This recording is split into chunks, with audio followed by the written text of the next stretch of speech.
Bueno, muy buenas tardes nuevamente. Vamos a continuar con la segunda parte de las enfermedades de transmisión sexual. Muy bien, para comenzar esta segunda parte vamos a hablar de la infección por el virus del herpes simple. El virus del herpes simple es un herpes virus alfa y existen dos tipos, el subtipo 1 y el subtipo 2. Tanto el virus del herpes 1 como el virus del herpes 2 tienen una distribución mundial y no cuentan con reservorios de animales conocidos. El virus del tipo 1, del herpes simple tipo 1, se adquiere con más frecuencia y antes, a unas edades más tempranas que el virus del herpes simple tipo 2. Más del 90% de los adultos tienen anticuerpos contra el virus del herpes simple tipo 1, generalmente ya hacia la quinta década de la vida, ¿sí? La seroprevalencia del virus del herpes 2, sin embargo, se correlaciona con el inicio de la actividad sexual.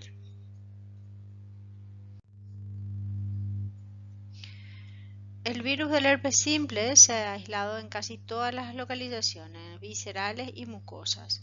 Las manifestaciones clínicas dependen del lugar anatómico en que se produce la infección, de la edad del paciente y también del estado inmunitario del huésped y por supuesto del tipo antigénico, del tipo, si es tipo 1 o tipo 2, ¿no? Del tipo antigénico del virus. Las infecciones iniciales, es decir, las primoinfecciones, generalmente son más graves que las recidivantes, pero la reactivación de la infección latente puede también provocar manifestaciones clínicas con frecuencia.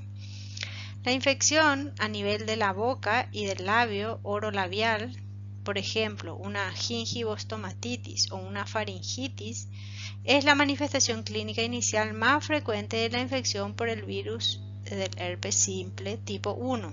Sí, es el que dijimos que más del 90% de los adultos y que generalmente a los 5 años ya la mayoría de la población estuvo en contacto con el virus del herpes simple, ¿sí? Es frecuente ver esas lesiones ulcerativas en la boca, en la faringe. Bueno, las lesiones recidivantes del labio, el herpes labial, son la manifestación más habitual de la infección latente por el virus herpes simple. Las primoinfecciones genitales, tanto del virus del herpes simple tipo 1 y del virus del herpes simple tipo 2, se asocian a manifestaciones clínicas que son similares, pero las recidivas son mucho más frecuentes con el tipo 2. Pueden aparecer lesiones también extragenitales durante la evolución de la primera infección genital. Bien, vamos a hablar un poco de la patogenia de la transmisión de este tipo de virus herpes. La exposición de las superficies de las mucosas o las áreas de la piel, las áreas cutáneas que están lesionadas, la exposición de estas superficies lesionadas al virus del herpes permite la entrada del virus y a partir de ahí se produce su replicación en las células tanto de la epidermis como de la dermis. Generalmente la infección inicial es subclínica, sin lesiones aparentes. En modelos animales y también en personas, tanto el contagio clínico como el subclínico, o sea, que tenga manifestación como que las manifestaciones sean muy leves o casi no existan, en las dos situaciones se asocian a una replicación viral suficiente como para permitir la infección en las terminaciones nerviosas de los nervios sensitivos o del sistema nervioso autónomo, ¿sí? Entonces quedan los virus ahí acantonados con la posibilidad posterior de que aparezcan patrones de reactivación durante toda la vida. Tras atravesar ese espacio neuroepitelial y entrar en la neurona, el virus o la nucleocápside del virus pasa por el transporte intraaxonal hacia el cuerpo celular situado en los ganglios, ¿sí? Deben recordar ustedes de neurofisiología este mecanismo de transporte intraaxonal. Bueno, en la infección genital, los ganglios de las raíces dorsales del nervio sacro a nivel de S2 y S5 son los que se afectan con mayor frecuencia. Entonces, el virus del herpes simple queda ahí acantonado en los ganglios. Bien, el primer episodio de herpes genital primario se asocia a una duración generalmente prolongada de los síntomas, ¿sí? Las lesiones generalmente duran de 10 a 12 días y también la excreción viral, ¿sí? Mientras haya lesiones, haya estas vesículas o ulceritas. el paciente esté sintomático es contagioso, ¿sí? Hay excreción viral. La evolución clínica de un primer episodio de herpes genital en pacientes por infecciones tanto del tipo 1 o del tipo 2 es similar, pero la diferencia radica en las tasas de recidiva, ¿sí?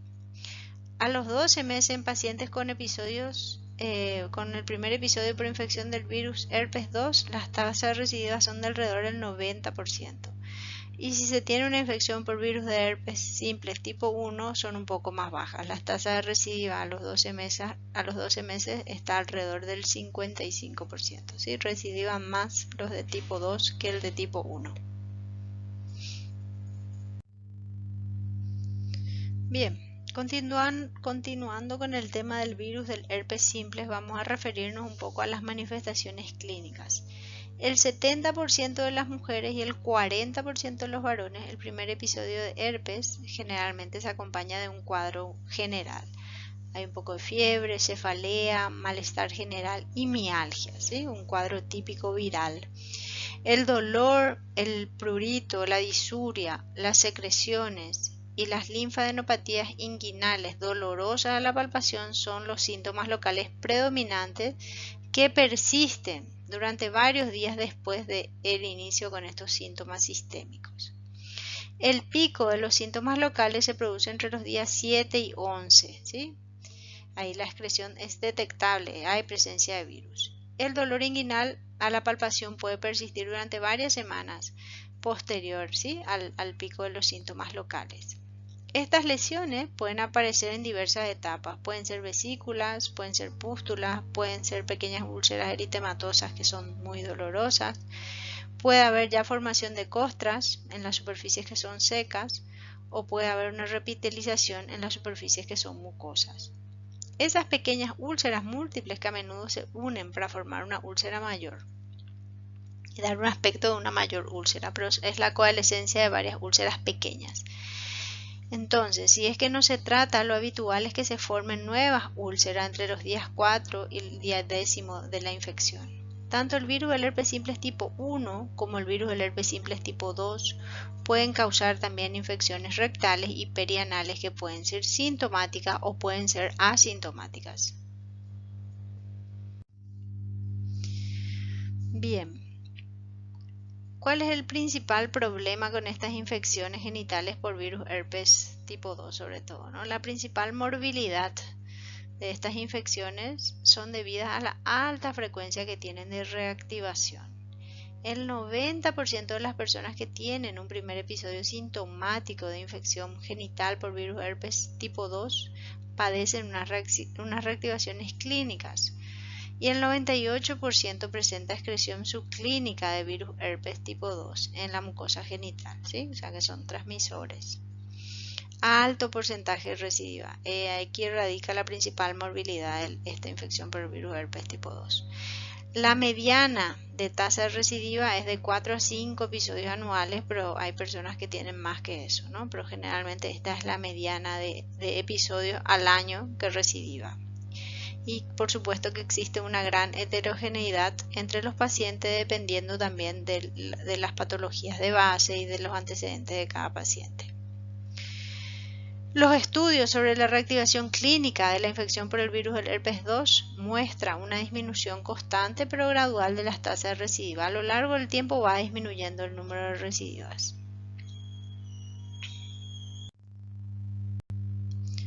Muy bien, y para terminar este pantallazo, ¿no?, sobre esta enfermedad viral de transmisión sexual, el virus del herpes simple, vamos a hablar unas palabras sobre el diagnóstico y el tratamiento, ¿sí? A menudo podemos inferir el diagnóstico clínico cuando aparecen esas lesiones vesiculares múltiples, características sobre una base eritematosa, y es muy importante eso, estar atentos para poder inferir un diagnóstico clínico precoz.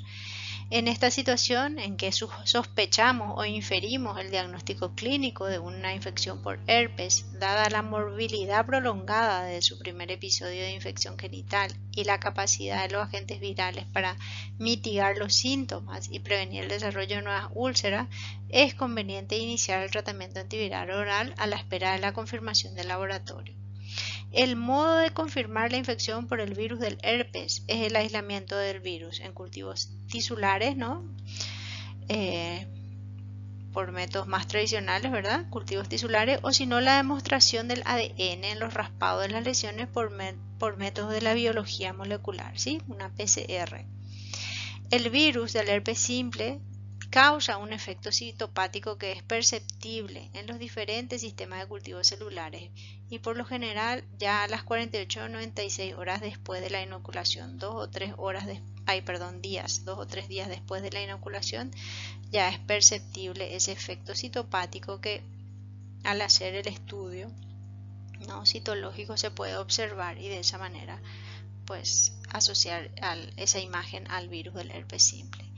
La detección del ADN, por supuesto que es el método de elección si es que está disponible, tiene una mayor sensibilidad que el aislamiento del virus y la variabilidad del método de transporte de la muestra le afecta menos. Es más rentable en comparación con el cultivo, pero claro, tenemos que tener un laboratorio de biología molecular que pueda hacernos el estudio.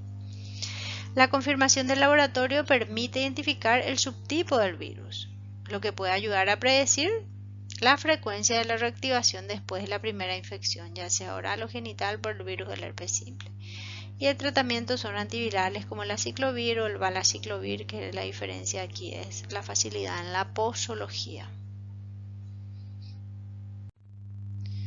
Muy bien, dejamos de lado por el momento la infección por el virus del herpes y cambiamos un poquitito de tercio y vamos a hablar de otro tipo de infección de transmisión sexual, que es el chancroide, chancro blando, también conocido como chancro blando, y está producido por un Coccobacillus gram negativo que se denomina el Haemophilus ducreyi. Este chancroide tiene un periodo de incubación que generalmente es corto, de 2 días a 1 semana. Tras esos días aparece una o varias úlceras genitales que son dolorosas, que pueden ser múltiples, que van acompañadas de una linfadenopatía inguinal en el 50% de los casos. Aquí vemos una pequeña imagen, ¿no? Es un dibujo de esto, de lo que podría ser un chancroide, ¿sí? Una o varias úlceras genitales dolorosas acompañadas en la mitad de los casos de linfadenopatía inguinal. El tratamiento estándar de esta infección, que está causada, como dijimos, por un Coccobacillus gram negativo, se realiza con acitromicina 1 gramo vía oral en dosis única o de lo contrario con ceftriaxona 250 miligramos intramuscular también en dosis única.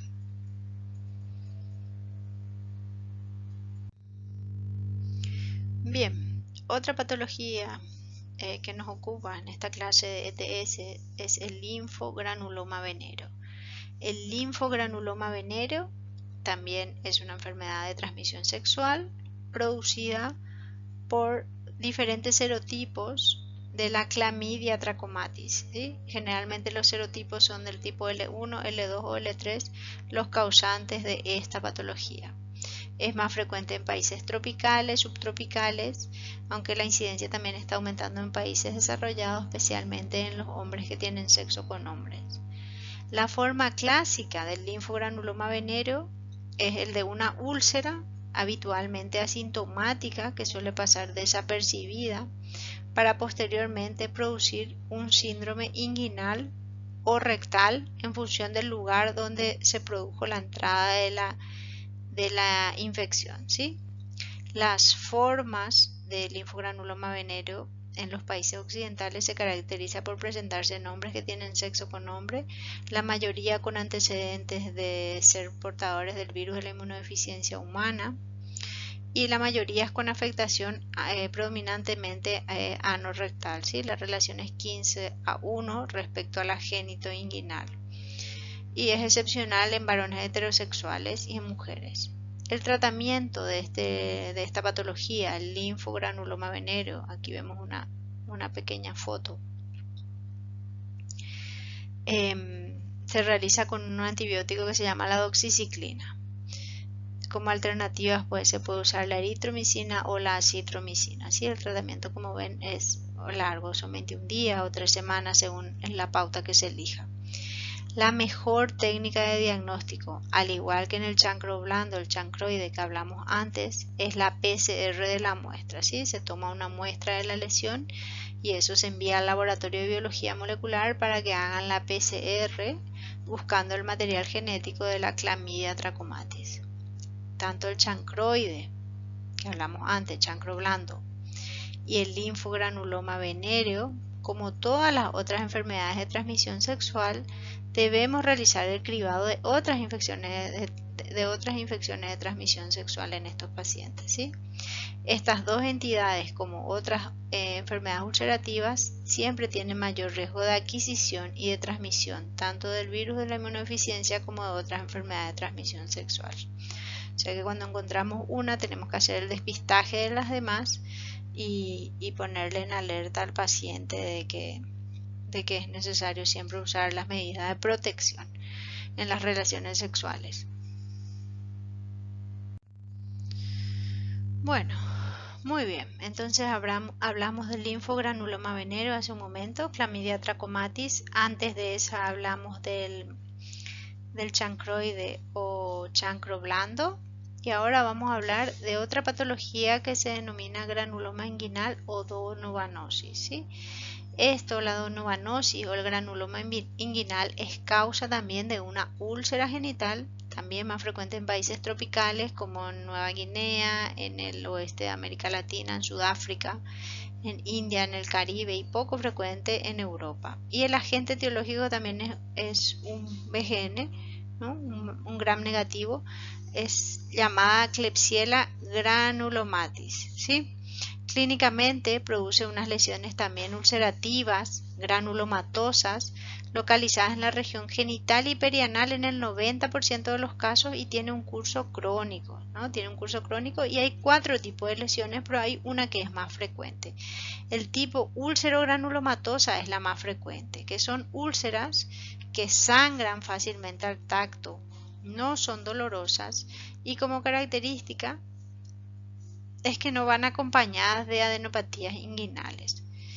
Después tenemos la de tipo hipertrófica, que son más bien lesiones secas e irregulares, o las de tipo necrótica, que son úlceras que generalmente son malolientes y que causan una destrucción tisular, y las úlceras que ya son escleróticas o cicatriciales, que generalmente cursan con fibrosis y retracción de los tejidos, ¿sí?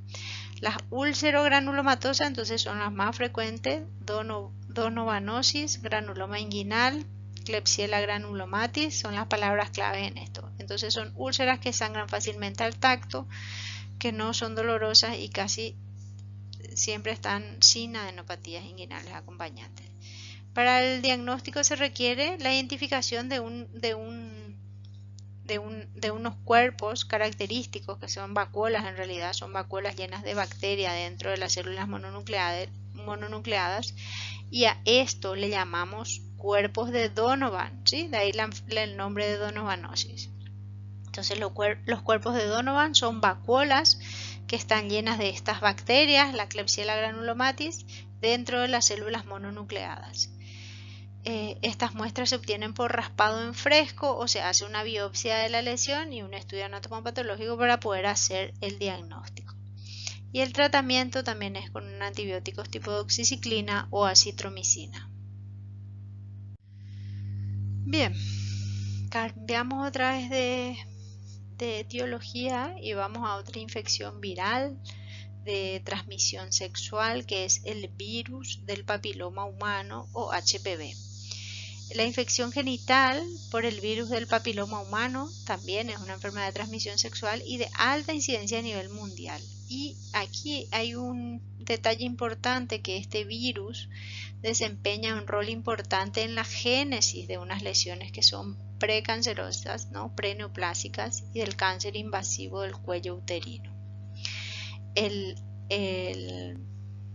HPV, ¿no? O VPH, virus del papiloma humano, es un virus de tamaño pequeño, no encapsulado, es un ADN de doble cadena circular, y a nivel mundial los del serotipo 16 y 18 son los responsables del 70% de todos los cánceres de cuello uterino, y entre el 41 y el 67% en lesiones cervicales de alto grado, ¿sí?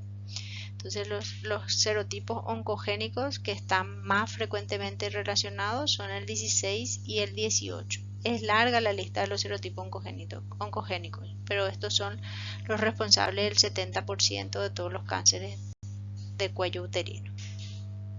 Siguiendo con el virus del papiloma humano, vamos a decir que las formas clínicas de la infección es variable y puede ir desde estados que son totalmente asintomáticos con una resolución espontánea hasta el otro extremo, que es la presentación del cáncer cérvico-uterino invasivo que puede llevar a la muerte al paciente.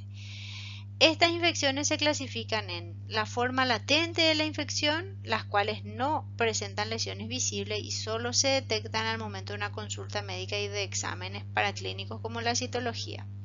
Después tenemos la forma subclínica, que se diagnostica mediante la colposcopía y solo mediante que estas lesiones son visibles tras la aplicación del ácido acético al 3,5%, por lo que es de suma importancia su diagnóstico y la realización de la colposcopía.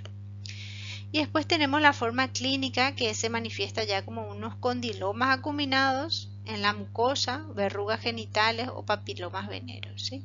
Estos ya se observan en el examen clínico.